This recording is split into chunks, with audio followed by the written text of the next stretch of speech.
സമുന്നതയായ ഒരു നേതാവിന്റെ സാന്നിധ്യത്തിൽ CPM അവരെ യാത്രയയപ്പ് നൽകി അയക്കുകയാണ്. ഞാൻ സത്യം പറഞ്ഞാൽ എനിക്ക് ശൈല ടീച്ചറോട് വളരെ വലിയ ശക്തമായ പ്രതിഷേധമുണ്ട്. ഒരു അധ്യാപിക കൂടിയായിരുന്നു. അവർ കൊടുക്കുന്ന മെസ്സേജ് എന്താണ്? ശൈല ടീച്ചർ ഈ ശിക്ഷിക്കപ്പെട്ട പ്രതികൾ കോടതിയിൽ ഹാജരാകുന്ന അവസരത്തിൽ അവിടെ പോയി പിന്തുണ പ്രഖ്യാപിച്ചു എന്നാണല്ലോ നിങ്ങൾ പറയുന്നത്. എനിക്ക് ഇന്നലെ പോകാൻ പറ്റിയില്ല. എനിക്ക് സൗകര്യം ഉണ്ടെങ്കിൽ ഞാനും പോകുമായിരുന്നു. ഇനിയിപ്പോൾ ജയിലിൽ പോയിട്ട് ഈ അധ്യാപകന്മാർ ഉൾപ്പെടെയുള്ള ആളുകളെ ഞാനും കാണും. അല്ലെന്നല്ലേ പറഞ്ഞത്? തെറ്റല്ലെന്നേ പറഞ്ഞത്. കാരണം നിങ്ങൾക്ക് അടി കൊണ്ടിട്ട് നിങ്ങൾക്ക് മനസ്സിലായില്ലേ? ഈ RSSനെ ഈ വിധം പ്രോത്സാഹിപ്പിച്ചു കഴിഞ്ഞാൽ മാധ്യമ പ്രവർത്തകന്മാർക്ക് സ്വതന്ത്രമായിട്ടുള്ള മാധ്യമ പ്രവർത്തനം തന്നെ അസാധ്യമാവും എന്നതിൻ്റെ ഏറ്റവും പ്രധാനപ്പെട്ട തെളിവാണ് ഛത്തീസ്ഗഡിൽ നിന്ന് വന്നിട്ടുള്ള വാർത്ത. അപ്പോൾ അതുകൊണ്ട് RSS എന്ന് പറയുന്നത് അത് പുത്തൻ ഫാസിസ്റ്റ് പ്രവണതകൾ പ്രകടിപ്പിക്കുന്ന ഒരു ശക്തിയാണ്. അപ്പോൾ അതിൻ്റെ ഭീവത്സമായിട്ടുള്ള ആക്രമണത്തിൻ്റെ ഇരയായിരുന്നു ആര്? ജനാർദ്ദൻ, CPMന്റെ ബ്രാഞ്ച് സെക്രട്ടറി, കല്ലുകൊത്തൂലാടി. അയാളുടെ കുട്ടികളെയാണ് RSSന്റെ ശാഖയിലേക്ക് ഇദ്ദേഹം കൊണ്ടുപോയത്.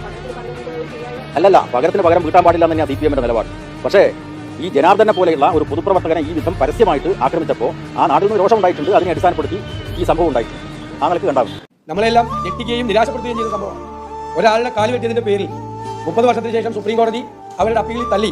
ഒരാളുടെ കാല് വെട്ടിയ പ്രതികൾ ജയിലിലേക്ക് പോകുമ്പോൾ സമുന്നതയായ ഒരു നേതാവിന്റെ സാന്നിധ്യത്തിൽ CPM അവരെ യാത്രയയപ്പ് നൽകി അയക്കുകയാണ്. ഞാൻ സത്യം പറഞ്ഞാൽ എനിക്ക് ശൈല ടീച്ചറോട് വളരെ വലിയ ശക്തമായ പ്രതിഷേധമുണ്ട്. ഒരു അധ്യാപിക കൂടിയായിരുന്നു. അവർ കൊടുക്കുന്ന മെസ്സേജ് എന്താണ്? എന്ത് മെസ്സേജാണ് CPM കൊടുക്കുന്നത്? CPM പോലത്തെ ഒരു പാർട്ടി വളർന്നു വരുന്ന തലമുറയോട് കൊടുക്കുന്ന ഒരു മെസ്സേജ് എന്താണ്? ആരുടെ ഒരാളുടെ കാല് വെട്ടിയതിന്റെ പേരിൽ കോടതി ശിക്ഷിച്ച ആളെ സമ്മേളനം നടത്തി യാത്രയയപ്പ് നടത്തി യാത്രയാക്കുന്നു. ഇത് എന്തൊരു പാർട്ടിയാണ് ഈ CPM എന്ന് പറയുന്നത്?